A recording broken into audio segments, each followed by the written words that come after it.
বোন কথাটি দুইটি বর্ণের একটি ছোট্ট শব্দ।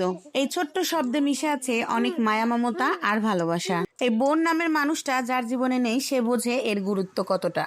তবে হ্যাঁ, চাচাতো, মামাতো, ফুপাতো, খালাতো যাই হোক না কেন, মায়ের পেটের বোনের মতো ভালোবাসার কেউ হয় না। আমি আমার বাবা মার একমাত্র সন্তান। যে এই কথাটা শুনতো সে সব সময় সবার আগেই বলতো যে সব আদর তো তুমি তাহলে একাই পাও। হ্যাঁ, ঠিক তাই, সব আদর আমি একাই পেয়েছি। আমার একজন চাচা আমাকে একদিন বলেছিল যে তুমি এই যে একা থাকার জন্য ভাবো যে সব আদর তুমি পাচ্ছ, ভাই বোন নেই জন্য তুমি অনেক আরামে আছো মনে হচ্ছে, কিন্তু একদিন দেখবে এই ভাই বোনের জন্য তুমি সবচেয়ে বেশি আফসোস করবে। একদিন কথা বলার জন্য মনের মানুষ খুঁজে পাবে না। একমাত্র মায়ের পেটের বোনের কাছে তুমি সব কথা খুলে বলতে পারবে। সে আর যাই করুক তোমার ক্ষতিও চাইবে না, তোমাকে হিংসেও করবে না। তার এই কথাটাকে আমি খুব একটা গুরুত্ব দেইনি সেই ছোটবেলাতে। এখন সময়ের সাথে সাথে বুঝতে পারছি এই কথাটার গুরুত্ব কতটা ছিল। প্রেগন্যান্সির সময় যখন আমার মা আমাকে একা একা নিয়ে খুব কষ্ট করেছে, তখন আমার বারবারই মনে হতো যদি আমার একটা বোন থাকতো তাহলে অবশ্যই মায়ের পাশাপাশি সেও আমার পাশে এসে দাঁড়াতো, মায়ের কষ্টটা একটু হলেও কম হতো। এরপর যখন দ্বিতীয় প্রেগনেন্সির সময় হয়,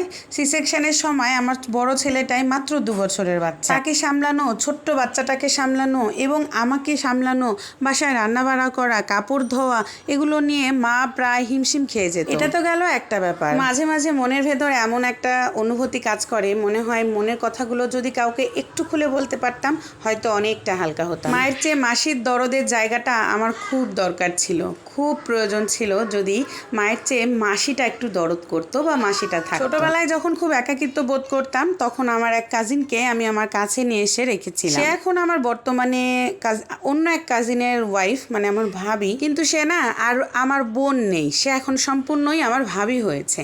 তার আচরণেই বলে দেয় সে এখন আমার বোন না, সে আমার ভাবি। ওই যে কথাই বলে না, দুধের স্বাদ কখনো ঘোলে মেটে না। আমারও আসলে কাজিন দিয়ে নিজের মায়ের পেটের বোনের অভাবটা পূরণ করতে পারি। আর শুধু এই কারণেই না, আমি চেয়েছিলাম আমি 2-3টা বাচ্চা। যেহেতু আমি সিজারিয়ান মা, তাই আমার পক্ষে 3টা বাচ্চা নেওয়া আমার শারীরিক কন্ডিশনের উপর ভিত্তি করে একেবারে অসম্ভব, তাই পরপরই 2টা বাচ্চা নিয়েছি। আমার ইচ্ছা আমার অবর্তমানে আমার 2 সন্তান একে অপরের পাশে সব সময় বিপদে আপদে ঢাল হয়ে দাঁড়াবে। যতই তারা ছেলে বাচ্চা হোক, সংসারে বউ আসুক, তবুও দিন শেষে ওরা বাইরে গেলে অন্তত নিজেদের মধ্যে কথোপকথন চালু করতে পারবে। তাই আমি সবসময় বলবো অবশ্যই 2টা করে বাচ্চা নেওয়া জরুরি প্রত্যেকটা মানুষের। আমরা আমাদের বংশের 3টা মেয়ে, তবুও ওই আপু 2টা তারা দুজনার নিজের আপন বোন, তাদের মধ্যে সম্পর্ক ঠিক ওই রকমই। আর আমার সাথেও ঠিক কাজিনের মতোই সম্পর্ক, কখনো মন থেকে তাদের সাথে আমার সেই রকম একটা সম্পর্ক হয়ে ওঠে। আজকের কথাগুলো হয়তো আমার প্রত্যেকটা বোনই শুনবে, কিন্তু কথাগুলো না আমার মনের গভীরের কষ্টের কথা হলেও কথাগুলো একদম সত্যি কথা। যাই হোক, অনেক কথা বলে ফেললাম, ভুল ত্রুটি হলে ক্ষমা দৃষ্টিতে দেখো তোমরা সবাই, এবং আমার কাজিনদেরকেও অনুরোধ করছি আমার কথায় কষ্ট পেলে ক্ষমা দৃষ্টিতে দেখো। আজকের ভিডিওটা এই পর্যন্তই, সবাই ভালো থেকো, আল্লাহ হাফেজ।